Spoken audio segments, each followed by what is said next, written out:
It's time for the Newsmaker Show on News Talk AM 1480 WLEA. Here's Kevin Torres.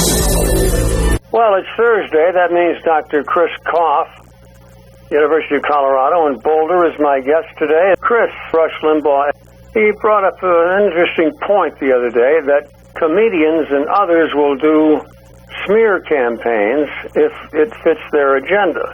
I don't think we need a lot of examples of that. And Rush, in this soundbite, is saying that the media gets the information from other sites, blog sites, about him, and not from his own show or website. Conan O'Brien is next, and here's how he treated it. Not everybody's happy, though, about this. Rush Limbaugh has said, this is real, that the evidence of water on Mars is all part of a leftist agenda.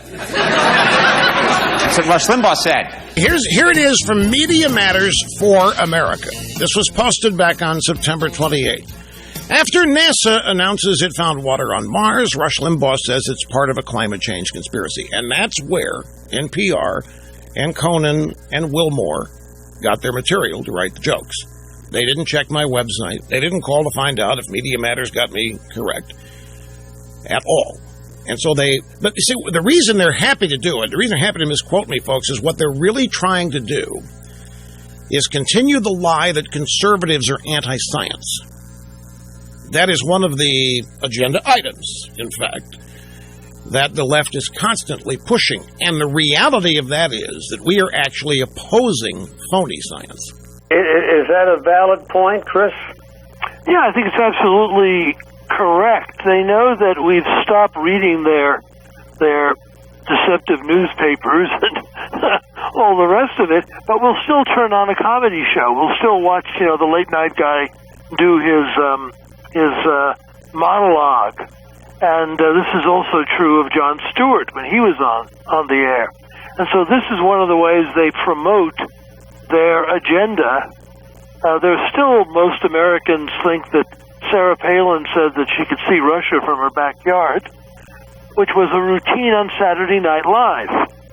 And then it got repeated as though it were a real story. And here we got this story about Rush, which doesn't come from his own broadcast or his own webpage, but from Media Matters, which is very unreliable.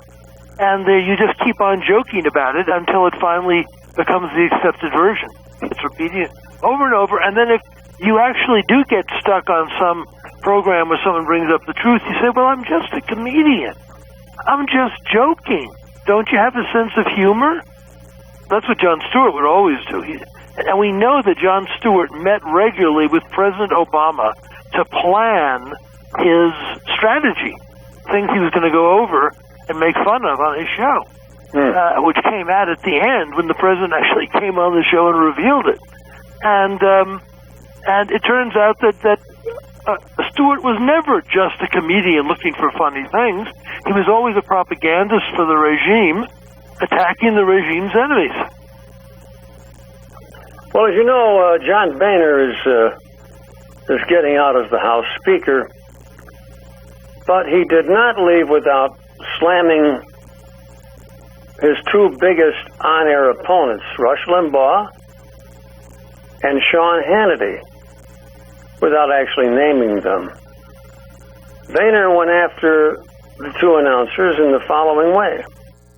The Bible says, beware of false prophets. And there are people out there, spreading noise about how much can get done. I mean, this whole idea that we're going to shut down the government to get rid of Obamacare in 2013, this plan never had a chance. But over the course of the August recess in 2013 and the course of September, a lot of my Republican colleagues who knew it was a fool's errand, really, they were getting all this pressure from home to do this. Well, Chris Koff, I think most fair people would agree that Limbaugh and Hannity did attack Boehner a lot. So did, I think, most Republican rank and file.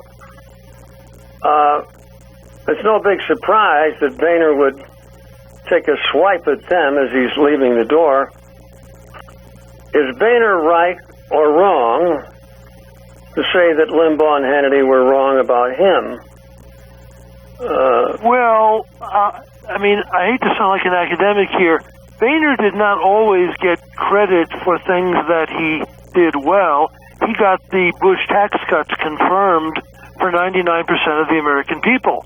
But because it wasn't for 100%, because the 1% were still lost those tax cuts, he was attacked as a failure, which was wrong. On the other hand, on the issue about Obamacare, which was opposition to which is widespread among the American people and very widespread among his people, he refused ever to explain the position. He would negotiate in secret with the president and Pelosi and Reid. Then at the end, they would come out and explain their point of view, and he would just stomp off. And the reason is he never did any real explaining of what what the arguments were in favor of the Republican position. And the reason that now we know why. He was convinced he was going to lose, and he wasn't going to waste any effort trying to defend it or fight for it. So it is a very strong case to be made that he let the side down by refusing to make an articulate case. And then he blames, we always knew it. Everyone knew it was never going to work. It's absolutely untrue. And he made an articulate case as to why it was necessary to stop this unwise measure. There's a very good chance the American people would have listened to him. The establishment rather likes him, the anti-establishment Tea Party, they don't. Who's going to win this battle?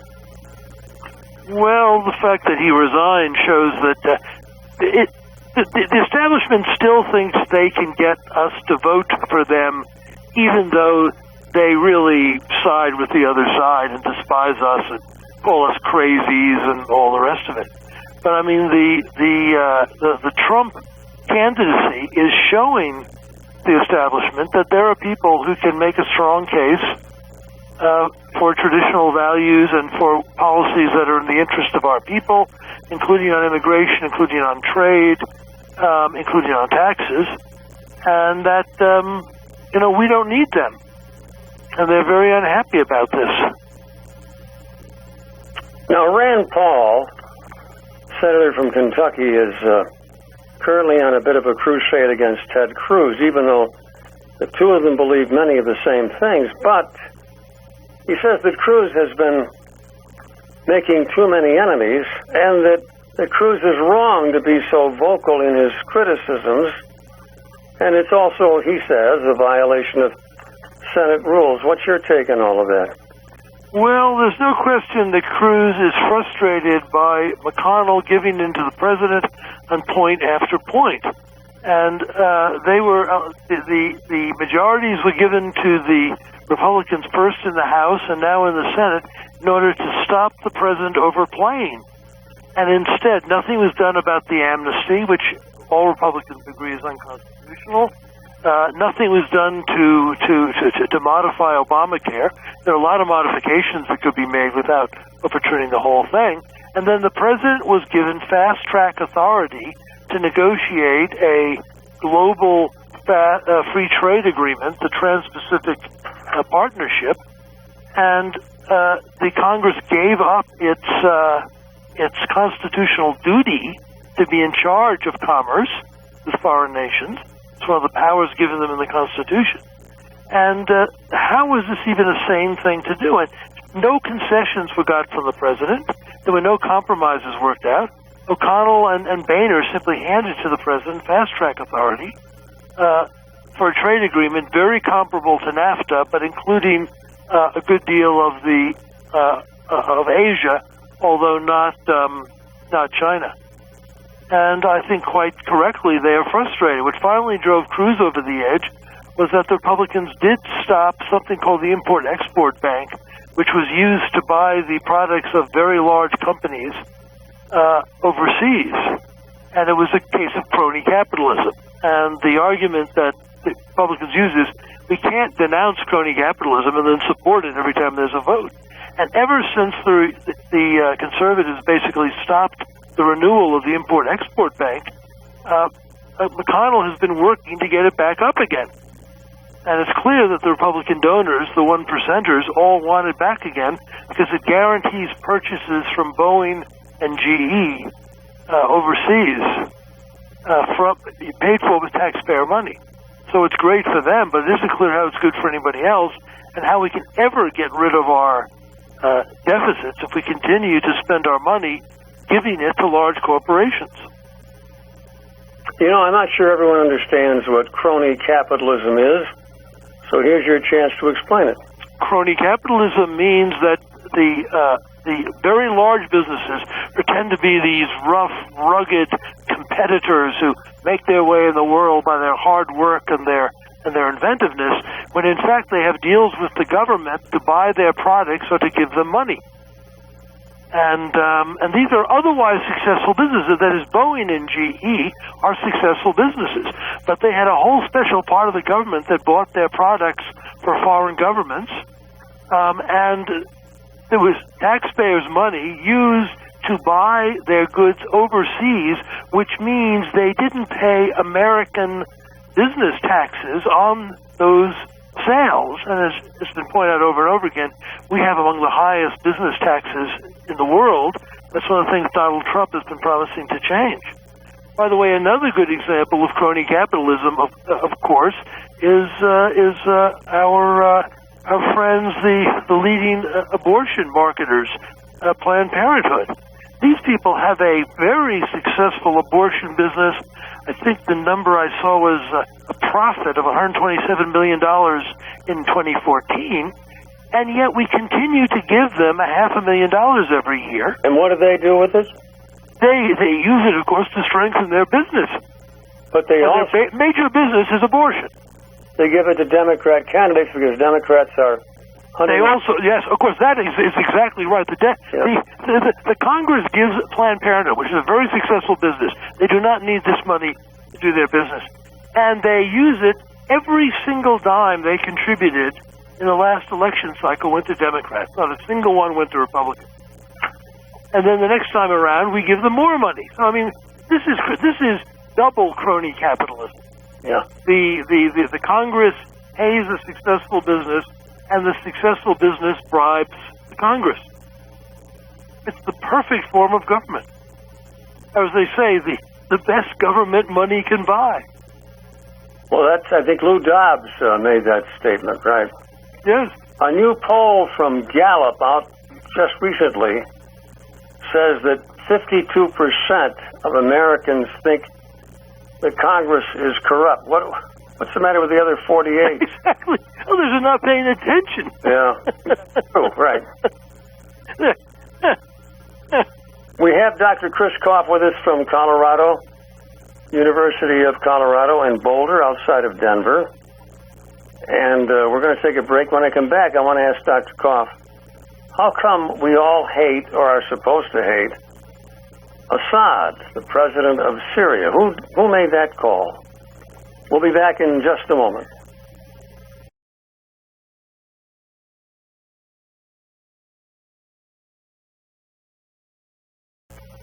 A few minutes left with Dr. Chris Koff, University of Colorado. How come it's the official policy of the United States that President Assad of Syria must go? Who made that call, and why? Well, a number of people made it, but our two major allies in the Near East, Israel and Saudi Arabia, both for different reasons, don't like Assad, who is a secular ruler who will not give in to this current, you either got to be one side or the other in the Islamic world, and also protects religious minorities, including Christians. But he's frustrating some aspects of the foreign policy of both Israel and Saudi Arabia that have different foreign policies, of course. And they have joined together to put a lot of pressure on us, and they're our two major allies in the Near East. I understand that Israel, of course, has enormous influence in this country, which, by the way, they don't have in other countries, in Europe, for example, but they do here. But also that the Gulf states, Bahrain and the other ones, all little small states, but very rich, that they also control a great deal of American politics. If only we could get the money out of it, we'd all be best served, wouldn't we? Yes, or in this case, foreign money out of it. I mean, we'd be better off if there was less money, but it's really terrible when it's foreign money like Saudi Arabia and Bahrain and the other states you mentioned. That should be absolutely forbidden. But of course, while they can make money, they're not about to do that.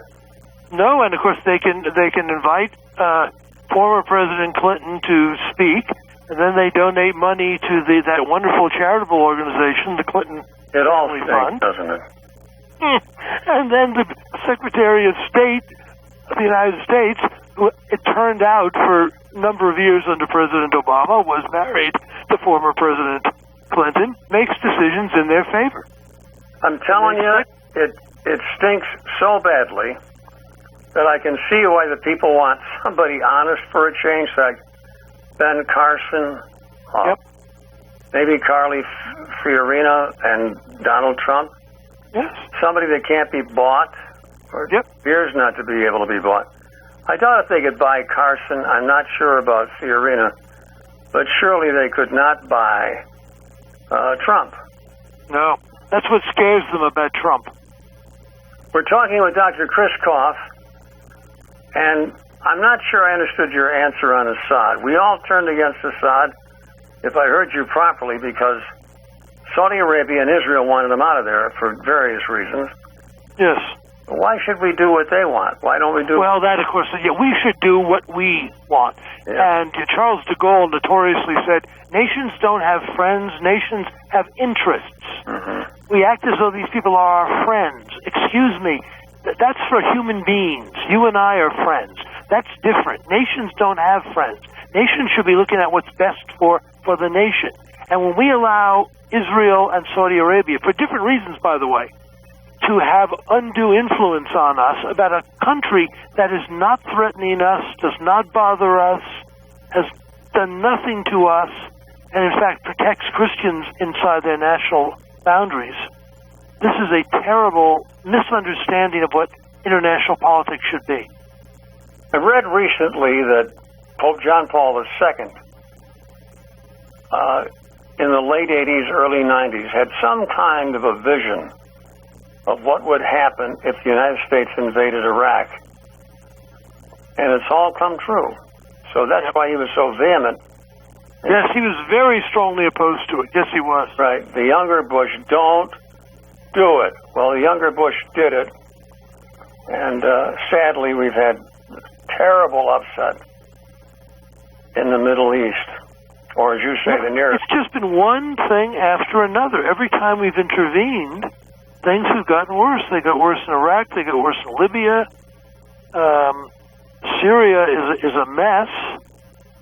It really is a terrible, terrible situation. It's because we intervened in a situation which we had no positive long-term plan, and we got involved with a Near Eastern world that's full of ethnic and religious hatred. Well, at least no hatred on our program, pal. Not us. We're always positive, and we have more than interests. We have friendship. It's appropriate for human beings to be friends. It's just nations that can't be friends. Chris Koff, our guest, he'll be back with us next week. Heinemann will be here tomorrow, and meanwhile, we got a lot of news and information coming up all day long. And currently, the situation in Syria and Russia and the United States seems to be very important, so we'll be covering that very carefully. Thank you very much, Chris. Talk to you next week. Goodbye.